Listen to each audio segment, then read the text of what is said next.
ସେପରି ଅଂଶୁଘାତ ମୁକାବିଲା ପାଇଁ ନନ୍ଦନକାନନ ପ୍ରାଣୀ ଉଦ୍ୟାନରେ ଜୀବଜନ୍ତୁଙ୍କ ଲାଗି ସ୍ୱତନ୍ତ୍ର ବ୍ୟବସ୍ଥା ଗ୍ରହଣ କରାଯାଇଛି। ଡାକ୍ତରଙ୍କ ପରାମର୍ଶରେ ଜୀବଜନ୍ତୁଙ୍କୁ ଦିଆଯାଉଛି ତରଭୁଜ, ଆଖୁ ଭଳି ସୁପରଫ୍ରୁଟ୍ ଏବଂ ଆଣ୍ଟି ହିଟ୍ ମେଡିସିନ୍। ଏନକ୍ଲୋଜର ଗୁଡ଼ିକୁ ବାଉଁଶ ତାଟ ବା ବେଣାଚେର ରେ ଘୋଡ଼ା ଯାଇଛି। ସବୁ ଏନକ୍ଲୋଜରକୁ 24 ଘଣ୍ଟିଆ ପାଣି ବ୍ୟବସ୍ଥା ସୁନିଶ୍ଚିତ କରାଯାଇଛି।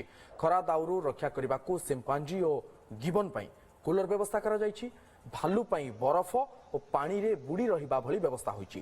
ସେଭଳି ପକ୍ଷୀମାନଙ୍କ ପାଇଁ କୃତ୍ରିମ ଝରଣା ଓ ପାଣି ସିଞ୍ଚନ ବ୍ୟବସ୍ଥା ହୋଇଛି। ଏହାଛଡ଼ା ନନ୍ଦନକାନନରେ ପର୍ଯ୍ୟଟକଙ୍କ ପାଇଁ ସ୍ୱତନ୍ତ୍ର ବିଭିନ୍ନ ସ୍ଥାନରେ 5ଟି ଥଣ୍ଡା ପିଇବା ପାଣି କିଓସ୍କ ସमेत ମୋଟ 14ଟି ପାନୀୟ ଜଳ କିଓସ୍କ ରହିଛି। ଆଉ କିଛି ନୂଆ କିଓସ୍କ ଲଗାଯିବାର ବ୍ୟବସ୍ଥା କରାଯାଉଥିବା ନନ୍ଦନକାନନ ପ୍ରାଣୀ ଉଦ୍ୟାନ ନିର୍ଦ୍ଦେଶକ କହିଛନ୍ତି।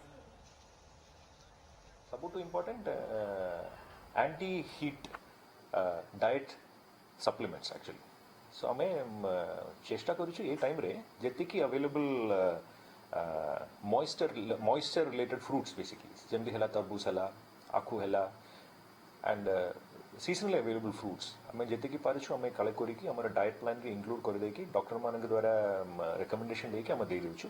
नंबर 1 तार संगरे ये हीट एंटी हीट स्ट्रेस पाई केतटा मेडिसिन्स अछि सेटा पानी रे मिसाई आम दे देउछु specifically for many birds.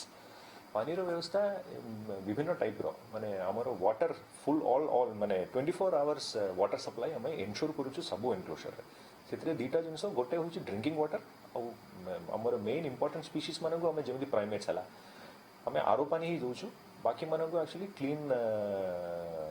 Clean running water आम एनश्योर करूछु स्पेसिफिकली कार्निवोर मानको पई बैक रोल रे गोटे पूलटा थाए से पूल रे आम एनश्योर करूछु जे एटलिस्ट वाटर सर्कुलेशन टा सदा बेले जारी रखु थाए।